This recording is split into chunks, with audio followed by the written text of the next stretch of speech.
semuanya, selamat datang di podcast kami. Halo, kali ini kita bakal bahas topik yang sering dianggap sepele padahal penting sekali.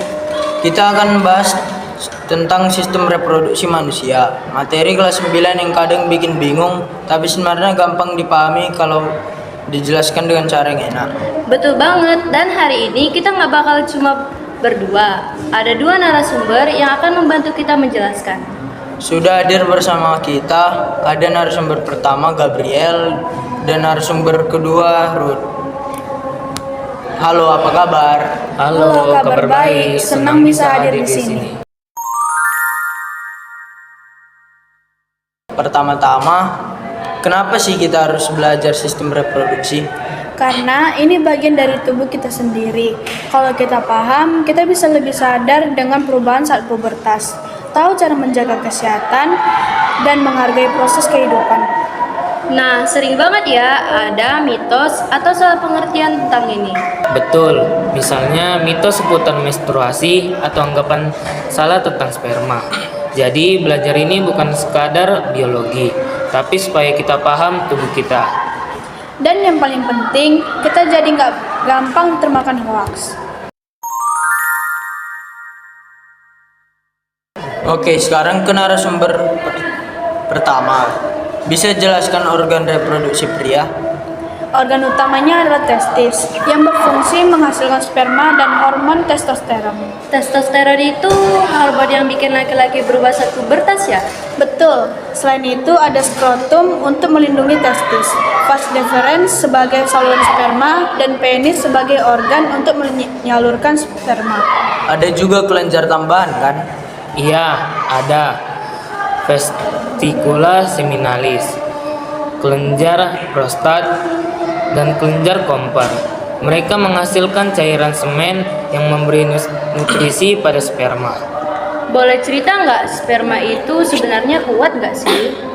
Satu sperma ukurannya super kecil, tapi perjuangannya luar biasa. Dari jutaan, biasanya hanya satu yang berhasil membuahi sel telur. Jadi seperti lomba maraton.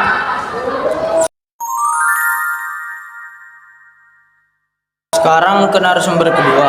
Bagaimana dengan organ reproduksi wanita? Organ utamanya ovarium yang menghasilkan sel telur dan hormon estrogen serta progesteron. Nah, kalau sel telur itu kan kayak pasangan dari sel sperma ya?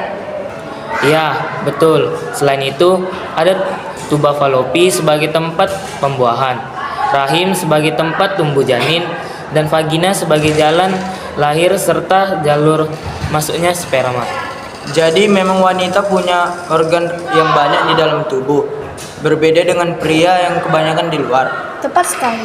Jadi kayak kalau pria sistemnya kayak outdoor, sedangkan wanita lebih banyak indoor ya? Hahaha, perbandingan yang gampang dipahami tuh. Kalau soal pembuahan gimana prosesnya? Sperma harus bertemu dengan sel telur di tuba falopi. Kalau berhasil, jadilah zigot. Zigot juga berkembang di embrio, lalu menempel di rahim dan tumbuh menjadi janin. Tapi kalau nggak ada pembuahan, apa yang terjadi? Lapisan rahim akan luruh, dan itulah yang disebut menstruasi.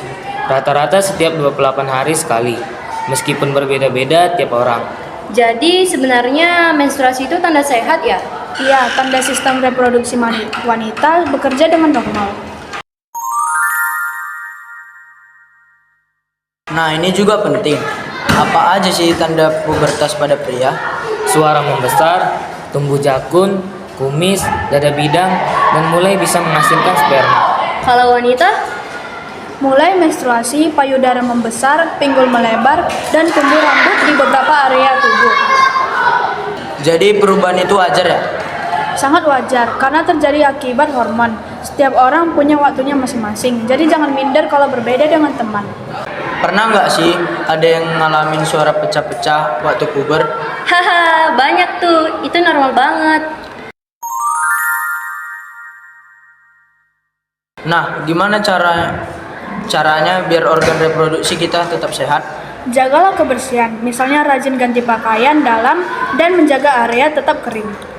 Hindari perilaku beresiko, seperti berganti-ganti pasangan atau menggunakan obat terlarang. Selain itu juga penting ya olahraga, makan sehat, dan periksa medis kalau ada masalah. Betul sekali.